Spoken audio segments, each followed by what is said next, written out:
Side. First Alert Weather Extra starts right now. Welcome into the digital version of First Alert Weather Extra. I'm First Alert meteorologist Tania Michelle.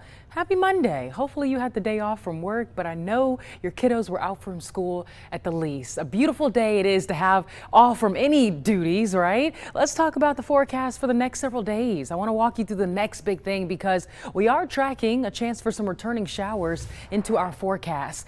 Then that's good because look at our drought monitor. We're still really dry all across central Alabama, all across the southeast. We've got extremely dry conditions for the far south and western portions of central Alabama, but all of us are under some level of drought. That extreme drought is level 4 out of 5 drought. So it's likely going to worsen over the next several days with very minimal rain chances in the forecast through the end of this work week. Things change for us this weekend, but we're not seeing any wet weather right now. It feels good though. 70s on the map, a few upper 60s like 68 in Coleman County for your Monday evening, and some low 80s like 81 in Tuscaloosa. We will have another cool start to your Tuesday morning with temperatures starting off in the 50s. Low 50s to the north, mid to upper 50s further south, 56 in Bibb County, 57 in Tuscaloosa, 56 for those of you waking up in Jefferson County. Speaking of waking up, look at this bus stop forecast early tomorrow morning. Again, a cool start. I highly recommend a light sweater or a jacket. Nothing crazy because we're really going to heat up pretty quickly as we approach the late afternoon with temperatures nearing mid 90s as we approach your Tuesday afternoon. 3 o'clock, plenty of sunshine. Again, not mid 90s, mid 80s, guys. 84 degrees, nearing mid 80s for your late Tuesday afternoon. Slightly breezy with winds out of the northeast about 5 to 10 or 5 to 15 miles per hour on the occasion, but that nice light breeze will help it feel even better outside. As we bring in the weekend, things change for us. We're tracking our next chance of rain, and it doesn't look like it's going to come in Saturday morning or during the day. It looks like our next best rain chance Saturday late night, overnight, and during the day on Sunday. So if you have weekend plans, please check in for updates. We'll walk through the 7-day here in a bit, but I do want to walk you through those weather headlines. We've got plenty of sunshine this week, cool mornings in the forecast, and very warm afternoon. So again, those shedding layers are what you're going to want. And then we're tracking the chance for some stormy conditions as we head into the weekend. So that's a look at those weather headlines. I want to walk you through some events that are happening this week. Take a look. First of all, we got to count down to some of the major holidays first, right? Number one, we've got Halloween. We are 18 days away until the end of October. Can you believe it? 30 days away until Veterans Day. That's November the 11th, and 45 days away until Thanksgiving, November the 27th this year. And then there's events happening throughout this week. Lots of sports, matter of fact. Of course, there's fall pumpkin patches and fall festivals, I'm sure. Any outdoor plans you have during the weekday, the forecast looks great, like the Jacksonville game. This one's going to be out in Jacksonville, Alabama, the Ann First Stadium. Temperatures at kickoff 6:30 in the mid to upper 70s, holding on to those clear skies through the end of the game with temperatures dropping into the low 60s. Beautiful game day forecast if you're going to be out and about in Jacksonville, Alabama. But there's other games happening throughout this week. We've got games happening on Saturday, and the forecast looks pretty great. I wouldn't say entirely great because we're watching the arrival of this next cold front. If it decides to speed up, there could be some rain in the forecast for some of those Saturday events. But as of right now, we're looking fairly dry Saturday as those rain chances come in late Saturday night. Kickoff at the Memphis versus UAB game. Temperatures in the low 80s. That's a 3 p.m. kickoff. Partly cloudy skies. Holding on to those partly cloudy skies for that Tennessee versus Alabama game. Low 80s at that 6:30 kickoff. And we have a 6:45 kickoff, Missouri versus Auburn.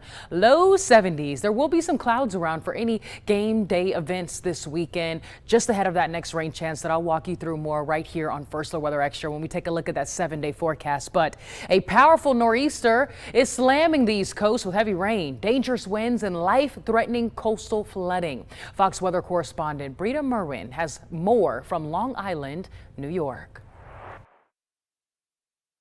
For the people near the water, it could be bad, the roads and the wind. Folks in coastal areas up and down the East Coast are waking up to a major storm on Monday.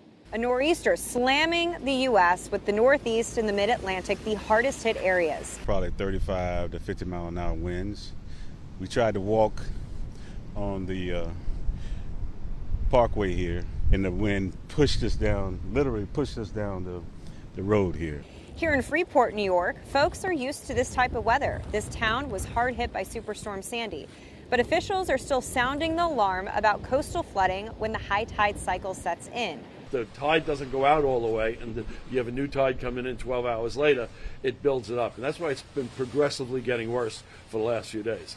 The National Weather Service issued coastal flood warnings from the Outer Banks to Long Island, and New Jersey Governor Phil Murphy has issued an emergency declaration for the entire state. These storms all kind of have their own personality, and so you're never quite sure, right? I mean, a foot of water difference could make a real big difference on property damage. In many coastal areas, folks say they've dodged a big bullet. The flooding wasn't as bad as expected, but anxious homeowners are still watching and waiting to see what the storm brings in the next few hours. Charging batteries, make sure we got food at home, and stay on top of the, water, and make sure if it's flood, we're leaving. The good news is that we're expecting conditions to improve by Tuesday morning. We're almost there. On Long Island, I'm Britta Merwin, Fox Weather. For our weather here, we're looking so quiet. That ridge of high pressure already all across our area, and that's why we're getting these very warm afternoons, these clear sky conditions, and we're holding on to those clear skies throughout the rest of this week, Tuesday through Friday. Just ahead of our next big thing is when we'll start to see those clouds increasing. But for much of the week, plenty of sunshine. We've got some cool mornings in the forecast, like early Tuesday morning. Highs nearing mid-80s. Plenty of sunshine throughout the day, though, so if you want to be out and about, hey, I'm giving you all the green light to do so. Make sure you take some time outside to water your yard efficiently because, again, not a whole lot of wet weather in the forecast. We're looking really, really dry.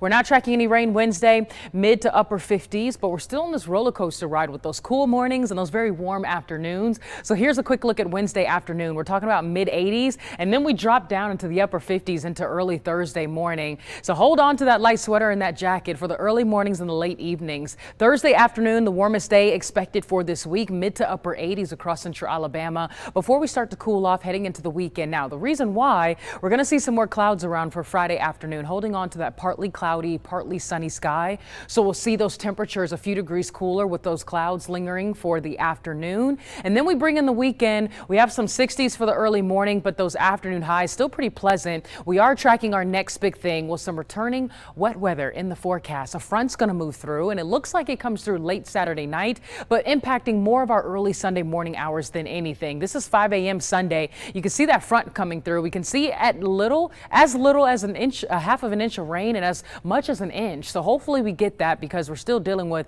really, really dry conditions across central Alabama. Now, the front seems to exit our area, and all the wet weather exits out of our area by late Sunday afternoon into the early evening into far east Alabama.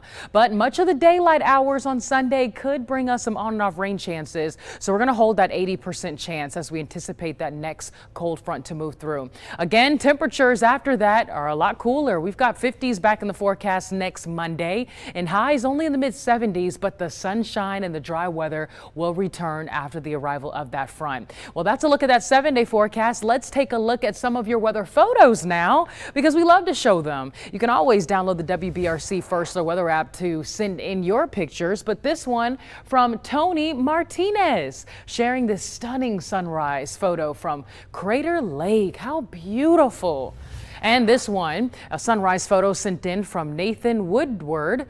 And how beautiful is this one? I mean, literally picturesque. How gorgeous. Love the sun and the clouds in that image. Chuck Boning sent in this picture, a lovely sunset view after last week's rain event. Hey, hopefully we can get some of that this weekend. And this photo submitted by Steve from Tuscaloosa, a double rainbow. Just gorgeous. We love your photos, guys. And finally, we have one more. Check out this stunning sunset from Panama City Beach. Hey, get those last beach trips in. I am not mad at you. Well, thank you so much for joining us right here on our digital version of First Alert Weather Extra. I'm First Alert meteorologist Tania Michelle. We'll catch you later tonight for more forecast updates. First at 9 and 10. Have a wonderful evening.